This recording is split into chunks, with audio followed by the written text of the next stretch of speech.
सभी सम्मानित किसान बहनों और मेरे किसान भाइयों, राम राम, जय श्री राम। किसान भाइयों, जाग जाओ, होश कर लो, अपने कुंभकर्णी नींद से उठ जाओ। अभी तो समय पड़ा है, फिर आपके पास समय ही नहीं रहेगा। आज जो हमारे किसान हैं उनकी हालात बहुत ख़राब है। वे अपने आप को बेबस, लाचार और अपने आप को बेचारी महसूस कर रहे हैं। पूछो क्यों? आज दिहाड़ी मजदूरी करने वाले कृषि मजदूरों के नखरे सातवें आसमान पर चढ़ गए हैं। क्यों? पूछो क्यों? क्योंकि वे हमारे किसानों से ज़्यादा कमाई करने लग गए हैं। अपनी मर्जी की दिहाड़ी और मजदूरी खुद तय करते हैं। हमारे खेतों में काम करने की हाँ कर लेते हैं, जैसे नरमे की चुगाई की बात कर लेते हैं, जैसे 10 रुपये किलो। और जब नरमा चुगाई में थोड़ा कम बचे, अगर उनकी चुगाई में थोड़ा कम बचे तो बीच में ही छोड़ किसी दूसरे किसान भाई के चले जाते हैं। तो उनकी तो मनमर्जी चलती है। उनकी बात का कोई दुख या दर्द हम महसूस नहीं करते कि ये तो गलत किया। उनकी बात की कोई वैल्यू नहीं है। यदि हमारा किसान है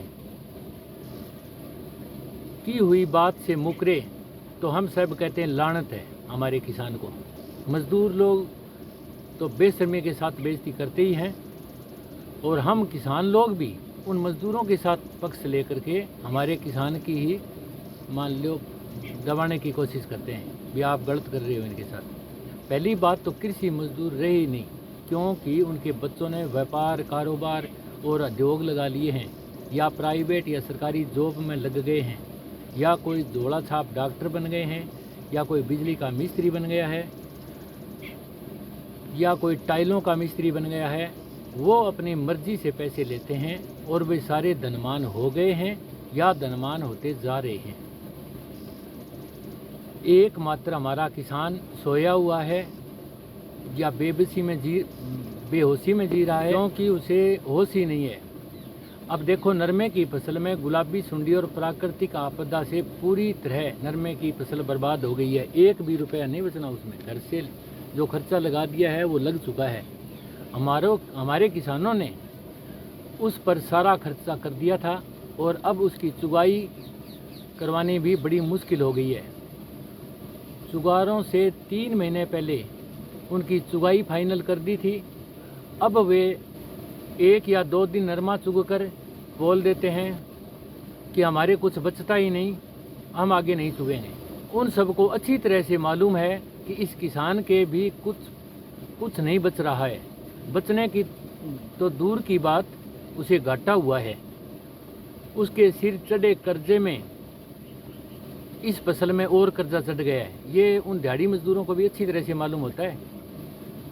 फिर भी लोग अपने फायदे की सोचते हैं और उस किसान की बेबसी और मजबूरी का डट कर फायदा उठाते हैं। अब 2-3 दिन पहले हमने एक वीडियो वायरल हुआ था, वो देखा था। राइस मिलर्स यूनियन का वीडियो वायरल हुआ था, जिसमें वे पानी का लोटा उठा रहे थे। क्यों उठा रहे थे? सभी राइस मिलर्स इस वादे के साथ खड़े रहेंगे कि किसानों का जो धान है वो हम बिल्कुल मिलजुल कर औने पौने भावों में खरीदेंगे। किसान को वो धान बेचना ही बेचना है, जाएगा कहाँ? इस तरह से उनका कोई वायदा हुआ था। चारों ओर की व्यवस्था हमें लूटने और खसूटने पर लगी हुई है। हमारी किसान कौम को कोई होश ही नहीं आ रहा है। सारा सिस्टम उसे लूटने और शोषण करने का काम कर रहा है।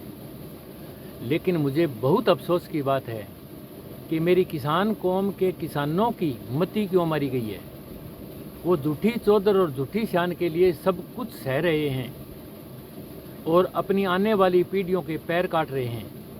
होश ही नहीं है कोई। किसान भाइयों जाग जाओ, यदि नरमे की फसल में कुछ बच ही नहीं रहा है तो ही मार दो।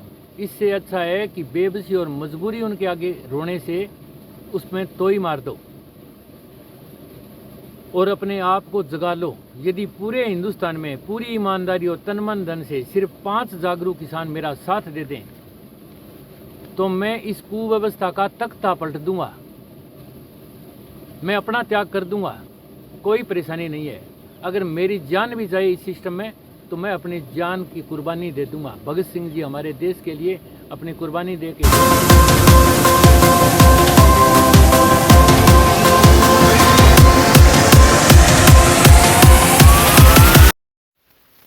जैसे हमारे किसान मसीहा सर छोटू राम जी ने अंग्रेजी हुकूमत, जो बहुत ही अत्याचारी शासन था उनका, और उनके राज्य में कभी सूर्य अस्त नहीं होता था, इतना शक्तिशाली उनका राज्य था।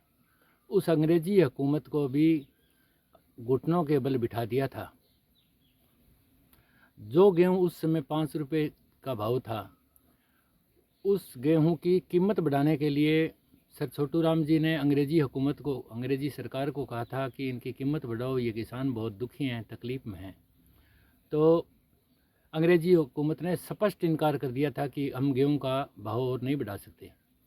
तो उस समय सर छोटू राम जी ने हमारे किसानों को बोला था कि आप अपने घर में जितनी ज़रूरत हो उतनी गेहूं निकाल लो और बाकी की गेहूं के आग लगा दो। अब ये बात आग की तरह फैली। उस समय संचार के साधन भी कम थे, स्टेप टू स्टेप, 1 बाय 1 आगे से आगे सूचना जाती थी और किसानों ने उसको फॉलो करना शुरू कर दिया।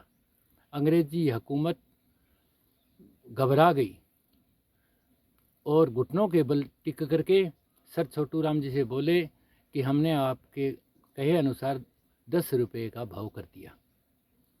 छोटू राम जी बोले नहीं, अब 10 रुपये नहीं चलेगा, अब 11 रुपये करो, क्योंकि मेरी जाट गसाई और खर्च हो गई है इसमें।